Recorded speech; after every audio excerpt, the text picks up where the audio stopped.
So, hello guys! So, for today, we are so happy kasi may share na namin sa inyo ang itsura ng aming ni-renovate na cellar. O, diba? Kasi before, plano talaga namin, yung cellar namin, gagawin namin siyang mini gym. So, ngayon, after ng hard work namin mag-asawa, ayan, tapos na siya. So, ipapakita ko na sa inyo kung ano itsura ng aming mini gym today. Let's go! And by the way, the weather is so nice. Maaraw siya. Kasi kahapon, hindi siya maaraw. Kahapon, nag-snow pa siya. So, let's go! We entered now. Ngayon, papasok na tayo sa aming mini gym. Can't wait to show you guys. Well, maliit lang naman to. Kasi pang family lang naman. Ayan. So, eto. Ayan. At syempre, ang unang bubungad ay ang ating flag. So guys, andito na tayo sa loob ng aming mini gym. Diba?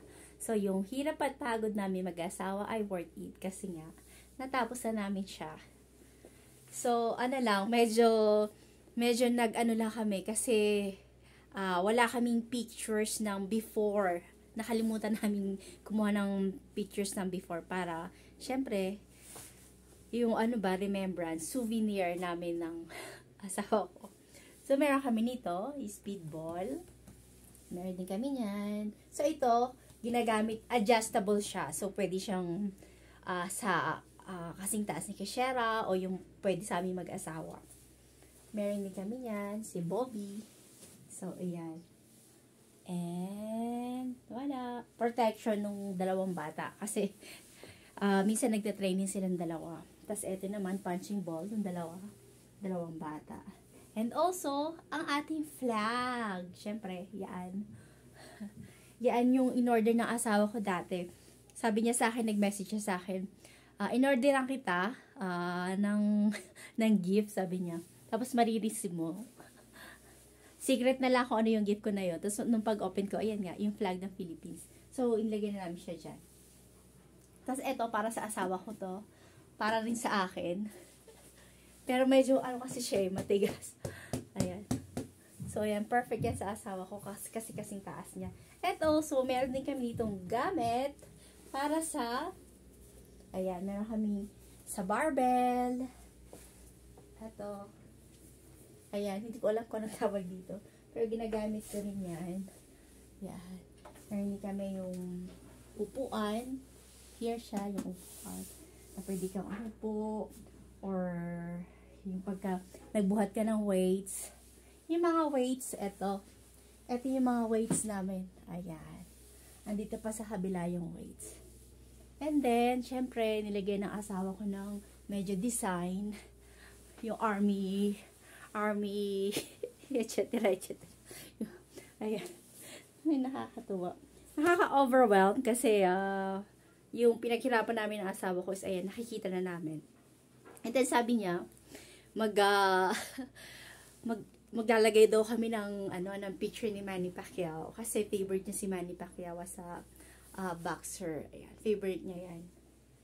Filipino boxer. So, ayan, nakakatuwa. Pwede na kami mag-start ng aming training. And then, sabi niya, ayan, finish na sa'yo ang pagbubuhat ng bote ng tubig, ang bote ng gatas. So, fully equipped ka na, meron ka ng barbell. Yun na ang bubuhatin mo ngayon, hindi na yung bote ng tubig. So, natatawa ako sa kanya. And then, sabi niya, ayan, mukha ka ng professional. Kasi ang bubuhatin mo na talaga is yung totoong barbell. Well, thankful naman kasi nga, syempre, very supportive husband, tsaka supportive na tatay sa mga anak niya. Sa mga anak namin. So, ayan. So, eto na ang aming pinagpaguran. Ayan. Diba? Nakakatawa. And then, also, dahil tapos na kami dito sa kabila, sa kabila naman, dito sa kabila niyan, sa kabila nito, meron kaming susunod na projects. So, hindi pa namin alam kung anong gagawin namin doon. Pero, kami pa rin dalawa ang magre-renovate noon. Hindi kami uupa.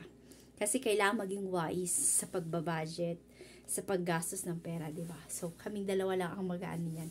Magtutulungan na renovate. Kasi kaya naman namin. Hindi naman na namin kailangan umupa pa ng iba, diba? Kasi sa totoo lang, mahal ang upa. So, ayan, kami na lang.